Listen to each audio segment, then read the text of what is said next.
Hello student, स्वागत है आप सभी का हमारे नेक्स्ट वीडियो में। आज हम पढ़ने वाले हैं कॉन्टिन्यूअस फंक्शन। देखो, सबसे पहले जब भी हम कॉन्टिन्यूअस फंक्शन पढ़ते हैं तो सबसे पहले हमें ये समझना जरूरी है कि कॉन्टिन्यूअस फंक्शन होता क्या है। What is continuous function? तो देखो, एक ऐसा फंक्शन जो कहीं पर भी ब्रेक नहीं होता हो, ऐसे फंक्शन को हम कॉन्टिन्यूअस फंक्शन बोलते हैं। जैसे कि यदि कोई भी फंक्शन आपको दिया हुआ है, मान लीजिए आपको फंक्शन ड्रॉ करना है, ये एक्स एक्सिस लेंगे, ये वाई एक्सिस लेंगे और फंक्शन कुछ इस टाइप का आपको यदि मिले, इसका मतलब ये देखो, ये कहीं पर भी ब्रेक नहीं होता है, तो ऐसे फंक्शन को कॉन्टिन्यूअस फंक्शन कहते हैं। और मान लीजिए कोई फंक्शन यदि इस टाइप से मिल जाए, तो यहाँ पर देखिए इस पॉइंट पे ये ब्रेक हो रहा है, इस पॉइंट पे ब्रेक हो रहा है, इस पॉइंट पे ये ब्रेक हो रहा है, इसका मतलब ये फंक्शन डिसकंटीन्यूअस होगा। तो देखो, ये समझने के लिए तो ये काफी है कि कॉन्टिन्यूअस फंक्शन होता क्या है, तो हमने ये सारी चीजें देख ली है। बट यदि मैथमेटिकली यदि हम देखें तो यहाँ पर तीन डेफिनेशन आती है। सबसे पहली डेफिनेशन आती है in term of limit, second definition आती है in term of epsilon delta, और जो थर्ड डेफिनेशन आती है वो आती है सीक्वेंशियल डेफिनेशन। हर बच्चे ने कॉन्टिन्यूअस फंक्शन को यदि पढ़ा है तो हर बच्चे ने ये डेफिनेशन देखी होगी और हर बच्चा इसी डेफिनेशन को फॉलो करता है। कोई भी बच्चा इन दोनों डेफिनेशन को देखता ही नहीं है। क्यों नहीं देखता है? या तो उनको सही से कोई समझाने वाला है नहीं, या फिर उनको समझ में आता ही नहीं है। तो हम आज दोनों, जो भी आपके गिले शिकवे वो दोनों दूर करने वाले हैं। मैं आपको अच्छी तरीके से समझाऊंगा भी और आज आपको अच्छी तरीके से समझ में आएगा भी। तो देखो, सबसे पहली डेफिनेशन देखते हैं कि इन टर्म ऑफ लिमिट। तो देखो यहाँ पर ये क्या होगा, देखते हैं इसकी definition. Let f from D to R. देखो, ये जो दिया हुआ है ये फंक्शन है जिसका फंक्शन का नोटेशन है। अब इसमें जो ये होता है, ये तो होता है डोमेन जिसको इंग्लिश में बोलते हैं प्रांत, और ये होता है कोडोमेन जिसको बोलते हैं सहप्रांत। ठीक है, ये फंक्शन होता है। अब यदि ये डी आर का एक सबसेट हो तो उसे हम कहते हैं रियल वैल्यूड फंक्शन। देखो, आपने ये टर्म देखी होगी कि रियल वैल्यूड फंक्शन ये हर जगह आपको देखने को मिलता होगा। तो रियल वैल्यूड फंक्शन होता क्या है कि d is a subset of r, then this function is called real valued function. अब ये रियल वैल्यूड फंक्शन यदि किसी पॉइंट c पर, और वो पॉइंट कौन सा होगा, वो पॉइंट होगा उसके डोमेन का। हम इस डोमेन से कोई भी एक पॉइंट उठाए, उस पॉइंट पे चेक करें कि ये फंक्शन कॉन्टिन्यूअस है या नहीं है। देखो, हमें जब भी कॉन्टिन्यूअस के बारे में चेक करना होता है, क्वांटिटी के बारे में चेक करना होता है, तो हम हमेशा इस डोमेन से ही पॉइंट उठाएंगे। ठीक है, हमें इस डोमेन के पॉइंट पर बात करनी है। तो यदि इस डोमेन के पॉइंट सी पर यदि फंक्शन कॉन्टिन्यूअस है, इसका मतलब क्या होगा कि इस एफ एक्स की सी पर लिमिट की वैल्यू और इस एफ एक्स की सी पर फंक्शन की वैल्यू दोनों बराबर आनी चाहिए। अब ये है क्या, इसको समझते हैं। देखो, यदि कोई भी फंक्शन आपको इस टाइप में दे रखा हो, ये हम कौन सा फंक्शन देखते हैं, y इक्वल टू एक्स का फंक्शन देखते हैं। ठीक है, और इसका डोमेन क्या होता है, इसका डोमेन पूरा का पूरा r होता है। तो ये पूरा पूरा एक्स एक्सिस जो होगा ना, वो डोमेन होता है, और ये एक y एक्सिस है। अब मेरी बातों को समझना थोड़ी टाइम के लिए। देखो, ये कोई भी पॉइंट हम C पकड़ते हैं। अब इस C पॉइंट पर वैल्यू क्या मिलेगी, आपको C मिलेगी। क्यों? क्योंकि हमने y equal to x function लिया, तो x की वैल्यू C करेंगे तो y की वैल्यू भी आपको C मिलेगी। देखो, यदि आपने मेरा लिमिट वाला यदि वीडियो देखा होगा तो आपको लिमिट के बारे में अच्छे से कंसेप्ट समझ में आ गया होगा। तो लिमिट का कंसेप्ट होता क्या है वो हम यहाँ पर अप्लाई करेंगे। आपको क्या दिया हुआ है कि limit x tends to c f x, और ये क्या होता है, जैसे जैसे x को हम c की ओर लेके जाए तो फंक्शन किस ओर जाएगा। तो देखो, यहां पर हम क्या करते हैं, इस x वाली टर्म को हम इस c की ओर लेके जाते हैं। तो जैसे जैसे हम c की ओर जाएंगे तो फंक्शन किस ओर जाएगा, फंक्शन इस c की पॉइंट की ओर जाएगा। और हम यदि लेफ्ट साइड से आए तो भी यहाँ पर जो भी फंक्शन होगा वो c की ओर जाएगा। मतलब इस c पर जो लिमिट की वैल्यू है वो इस c, मतलब इस एफ एक्स की वैल्यू के बराबर आएगी। मतलब c पर लिमिट की वैल्यू c पर फंक्शन की वैल्यू के बराबर आएगी, मतलब फंक्शन कॉन्टिन्यूअस है। ठीक है, यदि हम दूसरा एग्जांपल लेते हैं, जैसे कौन सा फंक्शन ले ले, यदि हम सिग्नम फंक्शन ले ले, हम सिग्नम फंक्शन ले ले, तो सिग्नम फंक्शन क्या होता है, सिग्नम फंक्शन होता है, देखो यहाँ पर स्पेस की थोड़ी दिक्कत हो रही है, इसलिए मैं यहाँ पर आपको केवल समझा ही रहा हूं। यहाँ पर मैं अच्छे से लिख नहीं पाऊंगा क्योंकि स्पेस की थोड़ी कमी है। देखो यहाँ पर ये 1 पॉइंट है, ये -1 पॉइंट है और यहाँ पर 0 पे वैल्यू 0 होती है। अब मुझे यहाँ पर बताओ कि हम यदि 0 पे चेक करें कि 0 पे फंक्शन कॉन्टिन्यूअस है या नहीं है, तो मैं एक काम करता हूँ, यहाँ पर इस फंक्शन के बारे में बता देता हूँ। ठीक है, मैं यहाँ एफ एक्स क्या है, एफ एक्स है 1 वैल्यू जब एक्स पॉजिटिव है, 0 वैल्यू जब एक्स 0 है और -1 वैल्यू जब एक्स नेगेटिव है। ये फंक्शन होता है। ठीक है, ये हमने डिफाइन कर लिया, एक्स पॉजिटिव के लिए 1, एक्स नेगेटिव के लिए -1 और जीरो के लिए 0। हमें यहाँ पर 0 पे लिमिट चेक करनी है, तो मैं आपको डायरेक्टली इस डेफिनेशन से बता देता हूं कि जैसे जैसे हम 0 की ओर जाएंगे, चाहे इस साइड से आओ या इस साइड से आओ, यदि हम 0 पर इस साइड से जाएंगे तो यहाँ पर राइट हैंड लिमिट मिलेगी। राइट हैंड लिमिट की वैल्यू क्या आएगी, ये 1 पर जाती हुई दिखाई दे रही है। तो इसका मतलब यदि आपको राइट हैंड लिमिट 0 पे राइट हैंड लिमिट निकालनी है तो वो तो आ गई 1, और यदि 0 पर लेफ्ट हैंड लिमिट निकाले तो वो क्या आएगी, हम लेफ्ट साइड के लिए हम इस साइड से आएंगे तो ये आ रही है -1। और फंक्शन की 0 पर वैल्यू क्या है, फंक्शन की 0 पर वैल्यू क्या है, 0 है। तो यहां पर देखो लिमिट तो एग्जिस्ट ही नहीं कर रही है क्योंकि राइट हैंड लिमिट और लेफ्ट हैंड लिमिट दोनों अलग अलग आ रही है। तो जब लिमिट ही एग्जिस्ट नहीं करेगी तो यहां पर ये हम डेफिनेशन लगा ही नहीं सकते, इसका मतलब फंक्शन डिसकंटीन्यूअस हो जाएगा।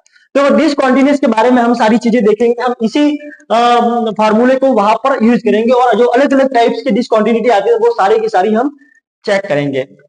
Second definition, epsilon delta definition क्या होती है। तो देखो यदि आपको यदि समझ में आ गया है, देखो एक तो ये होता है कि आपको केवल लिखना आ गया, मतलब आपको केवल ये पता चल गया कि सी पर लिमिट की वैल्यू सी पर फंक्शन की वैल्यू के बराबर होती है तो फंक्शन कॉन्टिन्यूअस है। ये तो हो गया एक तरीके से लिखने वाला, मतलब याद रह गया आपको। एक चीज आती है कि आपको समझना, जैसे कि यदि आप इसको समझते हो मतलब फील कर सकते हो। फील कैसे करना है, जैसे जैसे एक्स सी की ओर जाएगा तो फंक्शन भी सी की ओर जाना चाहिए। ठीक है, ये होती है इसके फीलिंग की बात। अब यही यदि आपको यहां से फीलिंग आ गई तो आप इस डेफिनेशन को आसानी से याद कर सकते हो या फिर समझ सकते हो। देखो, अब function from D to R एक ऐसा फंक्शन है जो डी जो है वो वहां पर आर का सबसेट है, मतलब रियल वैल्यूड फंक्शन है। और हम बात कर रहे हैं इस डी के, इस डोमेन डी के किसी पॉइंट पर सी पर, तो इस सी पर फंक्शन कॉन्टिन्यूअस है। तो यहां पर क्या दिया हुआ है, हर epsilon, if for every epsilon positive, मतलब हर पॉजिटिव नंबर के लिए आपको एक ऐसा डेल्टा मिलेगा such that x minus c less than delta implies f of x minus f of c less than epsilon. नहीं समझ में आया, कोई दिक्कत नहीं, समझने की कोशिश करते हैं। देखो ये क्या बोल रहा है, हर एप्सिलॉन के लिए आपको डेल्टा मिलेगा। अब डेल्टा आप जितना छोटा ले सकते हो ना वो ले सकते हो क्योंकि यहाँ पर एग्जिस्टेंस की बात हो रही है। अब आपके दिमाग में ये आ रहा होगा कि सर मुझे तो एप्सिलॉन 1/2 लेना है, तो क्या डेल्टा 1 मिल जाएगा क्या। तो हाँ जी, डेल्टा आपको 1 मिल जाएगा। देखो यहाँ पर डेल्टा एग्जिस्टेंस की बात होती है। ठीक है, तो आप कोई भी एप्सिलॉन पॉजिटिव के लिए एक ऐसा डेल्टा निकाल सकते हैं कि आपको ऐसी प्रॉपर्टी मिल जाए तो वो फंक्शन सी पर कॉन्टिन्यूअस हो जाएगा। अब इसको समझते हैं। देखो यहां पर क्या लिखा हुआ है मैंने, mod x minus c less than delta. ये सारी चीजें हमने लिमिट वाले कंसेप्ट में देख लिए, लेकिन एक बार वापस देख लेते ताकि आपका रिवीजन हो जाएगा। Mod x minus c less than delta, इसको हम क्या लिख सकते हैं, इसको लिख सकते हैं कि x माइनस सी की जो वैल्यू है वो डेल्टा और माइनस डेल्टा के बीच में आती है। इसको भी हम क्या लिख सकते हैं कि जो x की जो वैल्यू है वो c प्लस डेल्टा और c माइनस डेल्टा के बीच में आती है। इसका मतलब ये हुआ कि आपको यदि कोई भी फंक्शन दिया हुआ हो, जैसे कि फंक्शन ऐसा दिया हुआ हो और यहां पर आपने एक c पॉइंट ले लिया, अब यहां पर देखो यदि वो मैं x लू कि c माइनस डेल्टा और c प्लस डेल्टा के बीच में आ जाए, तो इसका मतलब डेल्टा तो हम जितना छोटा ले सकते हैं उतना ले सकते हैं। मतलब यहां पर हम जितना भी इसके पास जाए ना वहां से x की वैल्यू ले सकते हैं, वहां से हम x उठा सकते हैं। इसका मतलब यही है कि जितना हम इस c के नजदीक जाएंगे, इसका मतलब यही तो देखो, यदि डेल्टा को हम जितना छोटा लेने की कोशिश करेंगे तो x क्या जाएगा, x हमेशा c के नजदीक जाने की कोशिश करेगा।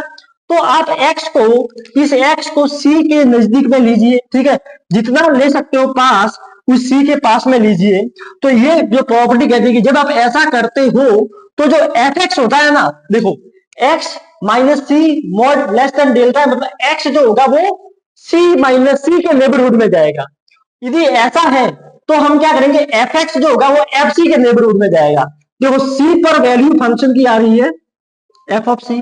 अब ये बोल रहा है कि आप सी के जितना नजदीक जाना चाहो जा लो, तो आप क्या करोगे, आप एफ ऑफ सी के भी नजदीक में जाओगे। तो ऐसा यदि होगा तो आपको मिल जाएगा कि फंक्शन सी पर कॉन्टिन्यूअस है। और ये देखो डेफिनेशन वही है ना कि हम सी के जितना पास जाएंगे उसी तरीके से हम एफ ऑफ सी के भी पास जाएंगे। इसका मतलब सी पर लिमिट की वैल्यू जो होगी वो इस सी पर फंक्शन की वैल्यू के बराबर आएगी, तो फंक्शन कॉन्टिन्यूअस हो जाएगा। तो आपको यदि ये चीजें पता है तो आप इसको भी आसानी से देख सकते हो। अब थर्ड डेफिनेशन क्या होती है, सिक्वेंशियल डेफिनेशन। सिक्वेंशियल डेफिनेशन क्या होती है, देखिए, late f from d to r is a real valued function and this is said to be continuous at c is belongs to d। हम हमेशा डोमेन के पॉइंट पे बात करते हैं। If for every sequence xn is contained in d, देखो यहां पर क्या होगा कि यदि ये फंक्शन कॉन्टिन्यूअस है तो इस डोमेन के अंदर कंटेन करने वाली आप कोई भी सीक्वेंस लीजिए, इस डोमेन के अंदर कंटेन करने वाली आप कोई भी सीक्वेंस लीजिए, यदि वो सी पर जा रही है, जिस पॉइंट पे हमें कॉन्टिन्यूटी चेक करनी है, यहां पर सी पॉइंट पे हमें कॉन्टिन्यूटी चेक करनी है, तो आप वो सीक्वेंस लीजिए जो इस पॉइंट पे कन्वर्ज कर रही है, तो उस सीक्वेंस के फंक्शन की जो लिमिट होगी वो एफ ऑफ सी पे जाएगी, वो एफ ऑफ सी पे जाएगी। देखो इसको हम एग्जांपल से देख लेते हैं, इसका हम एग्जांपल कर लेते हैं। सबसे इजीएस्ट एग्जांपल समझने के लिए हम लेते हैं, यदि मान लीजिए एफ आर से आर में है such that f of x equal to हमने ले लिया साइन एक्स। हम साइन एक्स की बात करते हैं, ठीक है। यदि साइन एक्स ले लिया तो यहां से देखो हमें यहां पर चेक करनी है, मान लीजिए आप जीरो पर कॉन्टिन्यूटी चेक करनी है। हम क्या करें, वी हैव टू चेक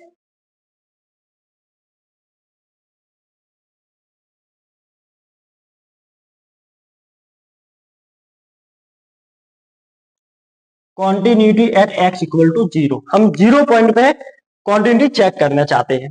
तो आपको क्या करना है, इस आर के अंदर कंटेन करने वाली कोई भी आपको सीक्वेंस मिले जो जीरो पे जाए, ठीक है, जो जीरो पे जाए, तो यहां पर मान लीजिए मैं एक सीक्वेंस एक्सएन लेता हूं, कौन सी, 1/n ले लेता हूं। अब 1/n जो है वो आर में तो कंटेन कर रही है, क्योंकि यहां पर जो टर्म्स आएगी 1, 1/2, 1/3 सारी की सारी रियल नंबर होती है।